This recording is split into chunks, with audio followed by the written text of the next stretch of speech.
இயேசு உங்களை நேசிக்கிறார். பிரியமானவர்களே, இந்த நாளில் ஆண்டவர் நம்மளோடு பேசும்படியாய் வேதத்திலிருந்து 4 வசனங்களை கூட வாசித்து ஆண்டவர் நமக்கு கற்றுக் கொடுக்கக்கூடிய காரியத்தை பார்ப்போம். அது எரேமியா தீர்க்கதரிசியின் புஸ்தகம் 7வது அதிகாரம் 20வது வசனம், 21வது வசனம், 22வது வசனம், 23வது வசனம் இப்படியாக சொல்லுகிறது.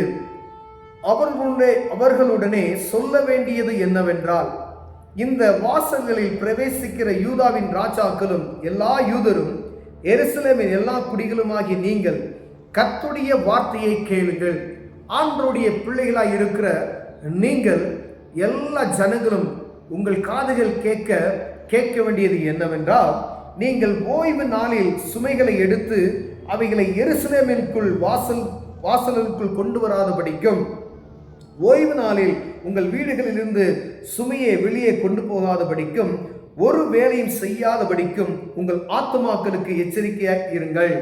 நான் உங்கள் பிதாக்களுக்கு கட்டளையிட்டபடி ஓய்வு நாளை பரிசுத்தமாக்குங்கள் என்று கர்த்தர் சொல்லுகிறார். அவர்களோ கேளாமல் தங்கள் செவிகளை சாயாமலும் போய் கேளாதபடிக்கும் புத்தியை ஏற்றுக்கொள்ளாதபடிக்கும் தங்கள் கழுத்தை கடினப்படுத்தினார்கள். பிரியமானவர்களே, இஸ்ரவேல் தேசத்துல கோட்டைகளுக்குள்ள இருக்கப்படுகிற வெளியே இருந்து ஓய்வு நாளில் வரக்கூடிய எந்த ஒரு பொருளும் வரக்கூடாது என்று ராஜா அன்று நாளில் சொல்லப்படுகிற காரியத்தை நாம் இங்கே எழுதி வைத்திருக்கிறார். எரேமியா தீர்க்கதரிசியின் புஸ்தகத்தில் எழுதி வைத்திருக்கிறார். ஆண்டவர் சொல்லுகிறார், இந்த தீர்க்கதரிசி சொல்லுகிறார், ஆண்டவர் சொல்லுகிறார், இஸ்ரவேலுக்குள்ள ஓய்வு நாள பரிசுத்தமாய் நீ ஆசரிப்பாயாக அப்படின்னு சொல்றாரு. ஆனா பரிசுத்தமாய் ஓய்வு நாளை ஆசரிப்பது பழைய ஏற்பாட்டின் காலத்துல சொல்லப்பட்டது.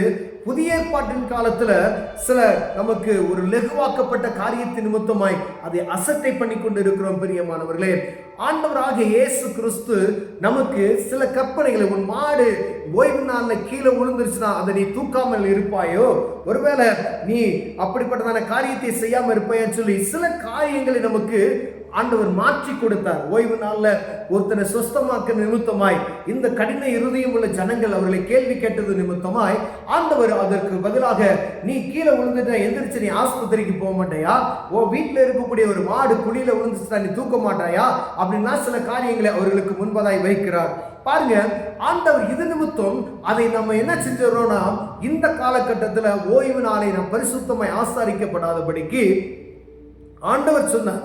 ஒருவேளை நீ ஞாயிற்றுக்கிழமை சர்ச்சுக்கு போயிட்டு நான் ஊழியத்துக்கு போக மாட்டேன், ஜெபம் பண்ண மாட்டேன், ஆனா வீட்டில் படுத்து தூங்குவேன், ஆனா வீட்டில் ஒரு பைசா கூட இருக்காது, ஆனா நான் வெளியே எங்கேயும் போக மாட்டேன் அப்படின்னு சொல்லி அப்படி கடைபிடிக்கிறத அப்படி சொல்லலை. ஒன்று, நீங்க ஞாயிற்றுக்கிழமையில நல்லா தேவ சமூகத்தில் ஆராதனை செய்து மனமகிழ்ச்சியாக நல்லா ஆராதித்து விட்டு மதியானத்துல உட்காந்து டிவி பார்க்கறதை காட்டிலும் வீட்டில் சாப்பாட்டுக்கு காசு இல்லை அப்படின்னு சொன்னா தேவ சமூகத்தை வெளியே போய் ஆண்டவர் சமூகத்தில் கூப்பிட்டு, ஆண்டவரே எனக்கு உதவி செய்யுங்கன்னு சொல்லி உங்க வியாபாரத்தை செய்வீர்களான ஆசீர்வாதமாய் மாற்றுவார். பிரியமானவர்களே, அதை பார்க்காதபடிக்கு நான் வீட்டில் பார்த்து நான் டிவி பார்த்து கொண்டுட்டே இருப்பேன். பார்த்தீங்களா, நல்லா சாப்பிட்டுட்டு நல்லா படுத்து தூங்குவேன், வருமானத்துக்கு ஒன்றும் இல்லை, வீட்டில் காசு கேட்குறாங்க இல்லை, அதற்கான வாசல்களை பார்க்காதபடிக்கு, ஒருவேளை ஞாயிற்றுக்கிழமை நான் என்ன சர்ச்சுக்கு போயிட்டு வந்து சினிமாவுக்கு போவேன் அப்படிப்பட்ட காரியத்தை செய்வதை பார்க்கலும்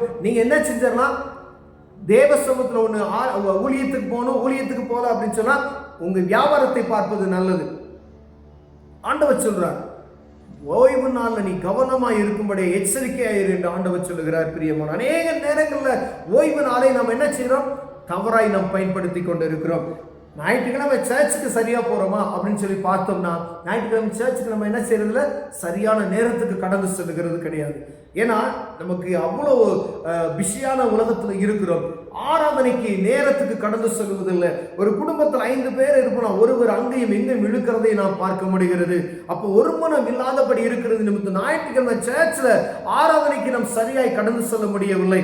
முதல்ல ஆராதனையை சரியாய் நாம் கடந்து சென்று ஆராதனையில் நம்ம இருக்கும்படி ஆண்டவர் விரும்புகிறார். பிரியமானவர், இரண்டாவது, ஆராதனை செய்துவிட்டு நம்ம வேணான வேலைகளை, தேவையற்ற காரியங்களை செய்யாதபடிக்கு, ஒன்று வேலைக்கு போயிட்டீங்கன்னா அது நலமாக இருக்கும், இல்லை வீட்டில் பிள்ளைகளோடு நிம்மதியாக நீங்கள் இருந்து அவங்களோட சந்தோஷமாக இருப்பீர்களானா அது நலமாக இருக்கும்.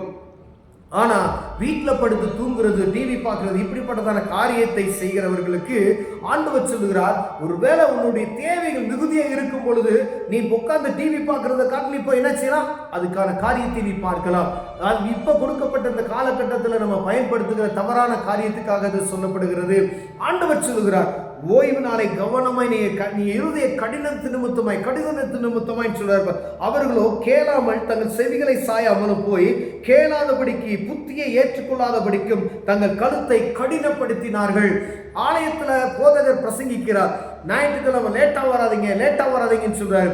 எப்படி இருந்தாலும் சரி, ஒருவரை இழுத்துட்டு போறதுக்குள்ள நம்ம படுகிற பாடு நமக்கு தான் தெரியும்.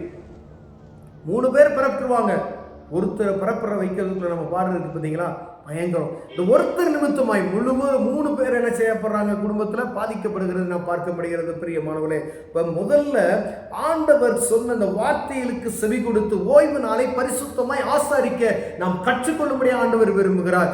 மனமகிழ்ச்சி நாளில், ஓய்வு நாளில் ஆண்டவரை ஆராதிக்கும்படிய நல்ல ஆராதிக்கும்படிய நாம் கடந்து செல்லும்படி ஆண்டவர் விரும்புகிறார். பிரியமானவர்களே, பாருங்க, ஒரு சாப்பாடு கூட வெளியே கொண்டு போக கூடாது, உள்ள எந்த பொருளும் வரக்கூடாது, அவ்வளவு கடுமையாக இருந்த காலகட்டம்.